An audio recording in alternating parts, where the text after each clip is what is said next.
Okay, so we will start off today's show talking about everything that went down in the West region. And the West region going into this tournament was one region that I was really looking forward to seeing what went down because Gonzaga, the number one overall seed in that region, not only were they going to be going into this NCAA tournament undefeated, but at the same time, their biggest challengers in their region, the number 2 seed Iowa, the number 3 seed Kansas, and the number 4 seed Virginia, Gonzaga had actually already beaten all 3 of those teams.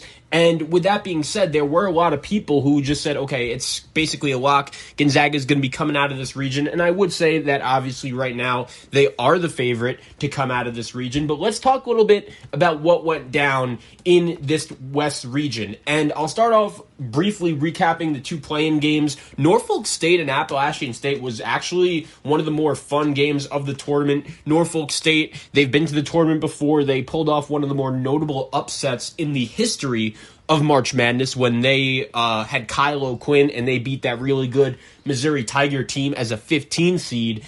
And they won again against a very good Appalachian State team. Head coach Dustin Kearns did a really good job this season bringing the Mountaineers to their first ever NCAA tournament appearance out of the Sun Belt. So he deserves a lot of credit for that. Norfolk was actually up big. App State came back. Norfolk ended up getting the win, and they would play Gonzaga, which we'll get to in a little bit. And then the other play-in game in this region was Wichita State, the team that actually won the regular season title in the American Athletic Conference. They ended up getting the victory over Drake. And I'll say this, I think both teams did deserve to make the NCAA tournament, especially Drake. They had a really nice season, and obviously after what happened to Roman Penn, and thankfully they were able to get Tank Hemphill back, but when those 2 guys got hurt, it wasn't looking too good for Drake, but somehow, someway, they found a way to make the tournament, and not only that, but win a game where I thought Wichita State was the better team really throughout the whole game, but somehow, someway, Drake was able to find a way. My guy, Yesufu, had an early candidate for the dunk of the NCAA tournament, and congratulations to Drake for getting their first NCAA tournament win in a really long time. They ended up winning that game against Wichita and taking on the number 6 seed USC Trojans. So let's recap all of the first round games out west. We'll start off the 116, Gonzaga 98, Norfolk State 55. Nothing really major for me to say here besides the fact that I think Gonzaga made Norfolk State look like a high school team. It really didn't look like these 2 teams played the same competitive level of basketball, and that's how good Gonzaga is. Their offense is super dynamic, especially when it's buzzing and when they're playing fast pace, and Gonzaga dominated Norfolk State, putting up 98 points. Impressive job there. Literally made Norfolk State look like a high school team. Now, let's get into the nitty-gritty of this region, because really besides this game and the Iowa Grand Canyon game in the first round, all of the other games in this region were actually pretty interesting. Let's start off with the number 8 seed Oklahoma getting the win over the number 9 seed Missouri by a final score of 72-68. And I'll say this was a game I actually got wrong. This was the only game so far in this whole region that I actually picked wrong, and I am disappointed for Missouri. If I'm a Missouri Tiger fan, I'm not too happy waking up on Sunday morning, because here's the thing. They were winning for a majority of the game, and it was a 50-50 game. I actually thought going into this game that these 2 teams were actually pretty similar if you looked at it closely. Oklahoma and Missouri at separate times this season were both actually teams that were ranked in the top 10, and that were a lot of people's picks to be one of the more surprising good teams in college basketball. Unfortunately, both of them digressed a little bit to the mean and found themselves in a bad spot in this 8-9 game against Gonzaga. But ultimately, to me, Oklahoma was the better coached team in this one, and their guards were able to make more plays. And I tweeted this out right after the game ended. Missouri's last possession, they're down by 3, and they couldn't even get a shot off, and Oklahoma ends up fouling with like 2 seconds left. And Jeremiah Tillman, I don't understand why he didn't just go up and get two and foul with like 10 seconds left, try extending the game, and Konzo Martin just looked lost for Missouri. I'll credit Lon Kruger, one of the now two coaches in the history of college basketball, along with our guy Rick Pitino, to lead 5 different programs to the NCAA tournament, and good job by Oklahoma winning an 8-9 game for the second NCAA tournament in a row. Impressive job. Also for Missouri, Xavier Pinson did announce this past weekend that he's going to be electing to transfer, and considering the fact that Jeremiah Tillman and Drew Smith, it's unknown whether both of those guys are going to be exercising their last year of eligibility. I think that Konzo Martin could be treading water before our very eyes at Missouri. That is a very frustrating loss considering at one point this season how promising the Tigers' future looked. Moving on to the 5-12 game. How about this one? Creighton, the number 5 seed out of the Big East. They beat UC Santa Barbara 63-62. And this was a game that a lot of people were going for the upset. There were a lot of people that were telling me that Santa Barbara was going to end up getting the dub. And in my superlative preview for each region, I actually predicted this game to be the best game in this first round region because both teams were really even, and I like Creighton. Keep in mind, the Blue Jays have had many moments throughout the season where you watch them and you're just like, wow, these guys do not look locked in right now. These guys did not come ready to play. They're an older team. What the hell are they doing? But then there are other times where you watch Creighton, like their game against Ohio, which we'll get into a little bit later in this segment, where you watch them and you're just like, wow, this is the team that won a share of the Big East title last year. Zagorowski looked amazing this weekend, and that is one thing that if you are a fan of the Creighton Blue Jays, that is going to be a great sign going forward, seeing my guy Zagorowski just balling out in this NCAA tournament. I also like the way Christian Bishop was playing, 15 rebounds in the game against Santa Barbara. And keep in mind, there was a reason why this game was close. Santa Barbara, even though they play in the Big West, they have some high major players on that squad, right? Ja'Cory McLaughlin, they got the kid So, who's really good, Miles Norris. They have some good guys on that team, and still Creighton was able to come up with the victory. There were many moments throughout the game where you thought, wow, okay, UC Santa Barbara may actually just end up doing this thing, and Creighton actually ended up getting the win. So on UCSB missed a point-blank layup in the last seconds, which ended up clinching the win for the Blue Jays. Just a heartbreaking loss for Santa Barbara. If Joe Pasternak is back as their head coach next year, then they should be back. But considering the fact that Joe Pasternak is a very good talent developer, taking those guys at a place like UCSB and getting that program to the tournament, if I am a program maybe in the Mountain West that ends up losing a coach, then Joe Pasternak would be a guy that I would be going over. How about the 4-13 game in this region? Ohio, behind my guy, Jason Preston, ends up getting the victory over Virginia, 62-58. And this was an upset that even though it was a 13-4 game, a lot of people were picking this one because Virginia was coming off of a COVID break. They literally didn't practice until Friday, and they played on Saturday. If you remember, Virginia actually got kicked out of the ACC tournament because of a positive COVID test. So we all expected them to come out a little sloppy. The thing that I found interesting in this game was that Virginia was actually winning and controlling the game for most of the first half. But all of a sudden, my guy Preston, my guy Vanderplas, who was phenomenal for Ohio in this game, they came to play, and the Bobcats ended up getting the victory. And this was another game that I predicted correctly. I did like Ohio to beat Virginia, and Jason Preston is an NBA guard. The thing about this game that I said going in was Virginia isn't very athletic. I really like Jay Huff. I really like Kihei Clark as an experienced guard. You obviously like the freshmen. Virginia has Murphy and Beekman. But at the same time, Ohio, besides Preston, they're not very athletic. So if they play fundamental basketball with you, that's a 50-50 game. And Jason Preston, I think you could make the argument in that game against Virginia, was the best player on the floor. Super phenomenal effort by Ohio getting the win over UVA. How about USC? They get the win over Drake, 72-56. And I'm not going to lie, that score doesn't dictate necessarily how close the game was throughout. I actually expected Drake to not really be competitive in this game. And really for the first 30 minutes, they were pretty competitive. I believe it was a 4 or 5 point game at the half. My guy Yesufu and Darnell Brody both played really well. But after a while, the two Mobleys, man, they were one of the biggest takeaways for me and many others after this first week of the NCAA tournament, that those guys are really, really good and really, really hard to stop. I was super impressed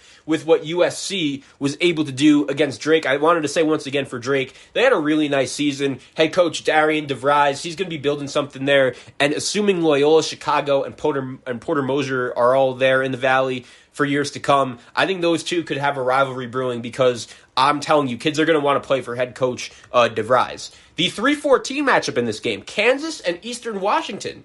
And I will actually say this, Eastern Washington was in this game. My guy Tanner Groves dropping 37 points for the Eagles, and it was a close game. Eastern Washington was actually up by 8 points at the half, but a super impressive second half for the Jayhawks.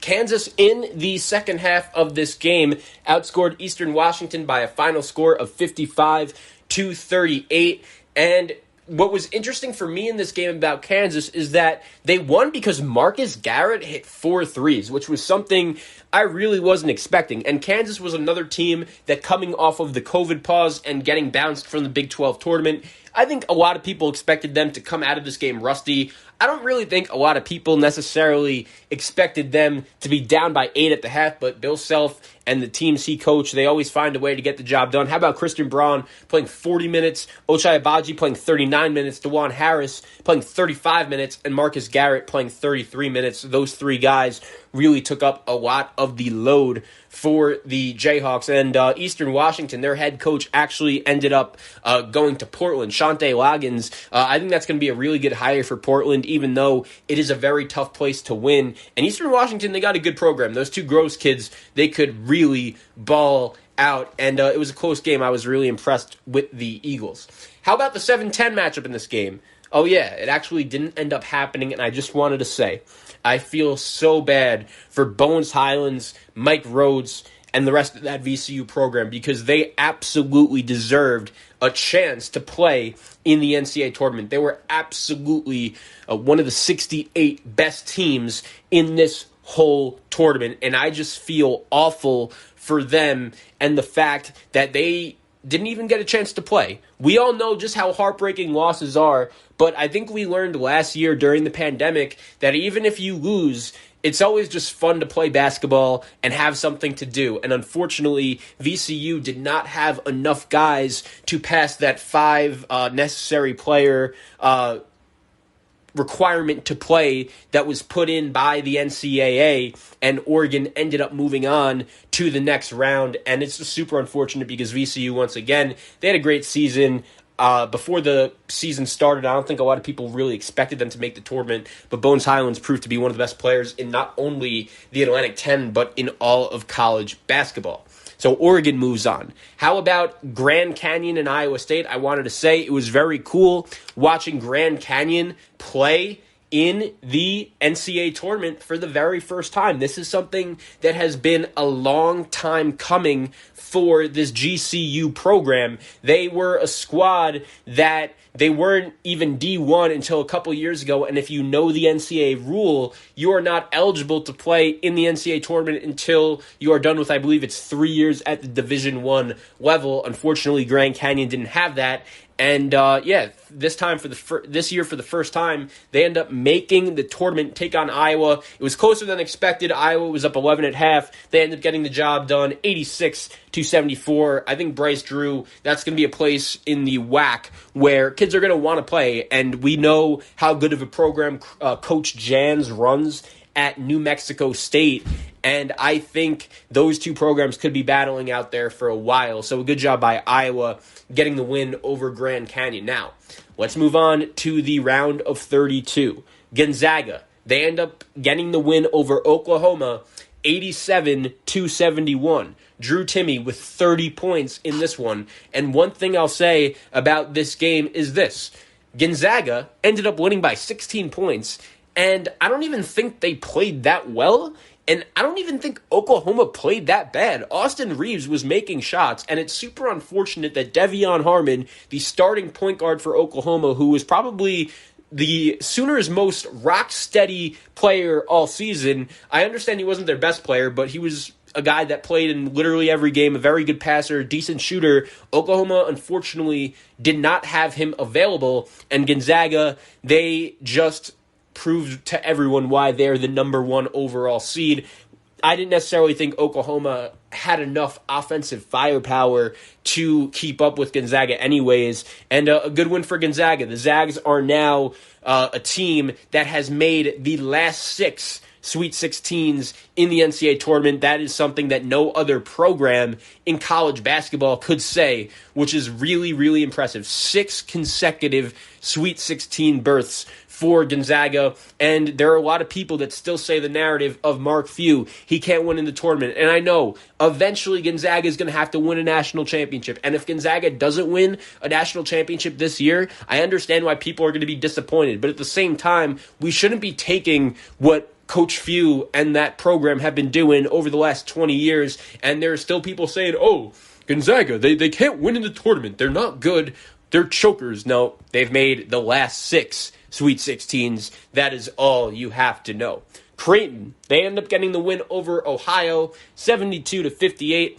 And if you watch that game, Ohio was decent for the first half. Vanderplas was making a couple threes, but ultimately Creighton just had too much offensive firepower and ended up getting the job done by 14 points. And I mentioned it briefly when discussing Creighton against Santa Barbara. While watching the Blue Jays in this game against Ohio, I was so impressed with what Marcus Zagorowski was able to do. I said before the season started, Marcus Zagorowski is one of the 10 best players in college basketball. And it's unfortunate because towards the end of last season, he got hurt. Even if there was going to be an NCAA tournament last year, odds are he wasn't going to play.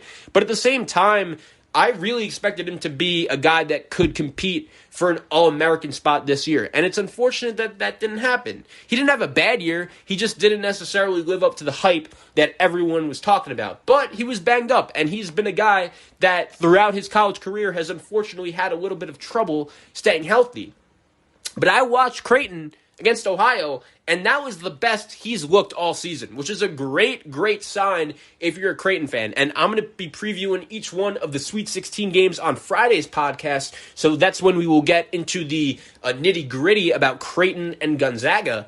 But at the same time, it has to feel good if you're Creighton knowing that you at least have guards that could show you that, okay, we can make shots in the NCAA tournament. And Creighton was a team that was feeling really, really confident about the Big East tournament and the NCAA tournament last year before it got canceled. You know, they were playing some great basketball when the season got called last year. And there was a reason why basically everyone from that squad decided to come back. Ballack, Mahoney, Zagorowski, Bishop, Jefferson, they have a lot of guys that are super experienced, and I think that experience, even though it was against the 12 and 13 seed, came in handy. Creighton moves on over Ohio into the Sweet 16. I just wanted to say congrats to Jason Preston on a great season, and if this is it, a great college career. He definitely made his late mother proud. If you don't know that story, I really recommend you look into it, because watching Ohio against Virginia was phenomenal, and I feel so good for that kid.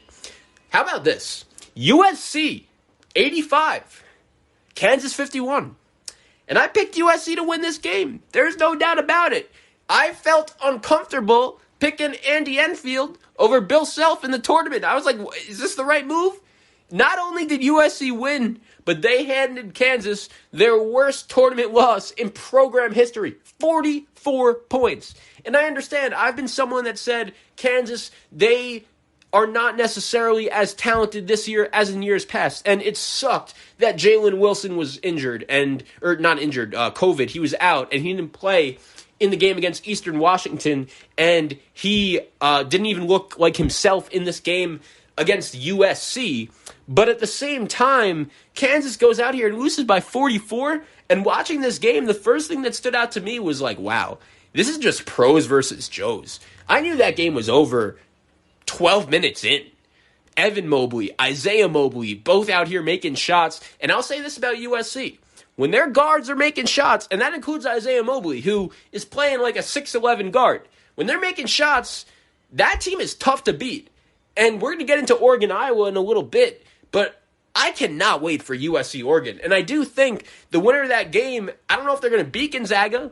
I don't even know if they'll keep the game close, but I am fascinated to see how both of those teams would do against the Bulldogs, just because they both showed how athletic and how dynamic they were in the round of 32. Taj Edey, Drew Peterson, Isaiah White. USC has plenty of guards that can make shots as well. Ethan Anderson also finally starting to come on towards the end of the season. So USC gets the win over Kansas. And for the Jayhawks, I'll say this. It's going to be interesting to see where they go from here, because we all know the NCAA punishment could be coming anytime now. And this Kansas team, very slowly over the last couple of years, I do think if you look closely, the talent level at Kansas may be starting to decrease a little. Marcus Garrett probably isn't going to be back next year. We'll see if McCormick is. We'll see if Wilson is.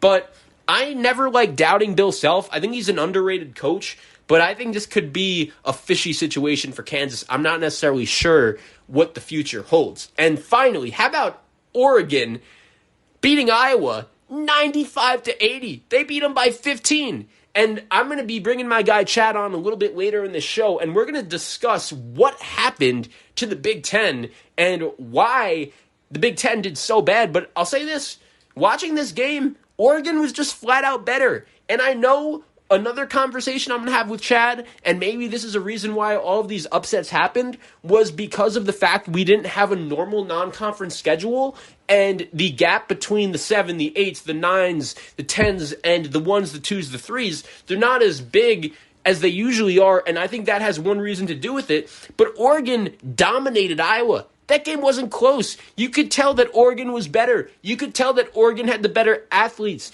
You could tell that Oregon was the better coached team. And I'll say this about Iowa. There have been people around college basketball hyping them up all season. And I said they play a very fun style. Luka Garza's phenomenal. When Wieskamp and Bohannon and Fredericks and even Keegan Murray are out here making shots, Iowa's a fun team to watch, but they don't play defense, and I don't trust their coach in the tournament. Iowa is not a team that I have confidence in rising up to the occasion in the NCAA tournament. And here's the thing. You know what's a team that I do have that confidence in? It's Oregon. Dana Altman is a Hall of Famer. He is money in these situations. His team didn't even play against VCU, and they ran Iowa out of the gym when everyone expected them to lose but me. And the Big Ten, you could tell early on in these games, they just did not look on the same level. They looked unathletic. They looked just slower. And I think that was a big reason why the Big Ten had such a rough weekend. I'll get into that with Chad in a little bit. But how about Oregon? Duarte, Omarui, Figueroa, Will Richardson, who they've been balling out since he's been back. Dana Altman is a underrated Hall of Fame coach.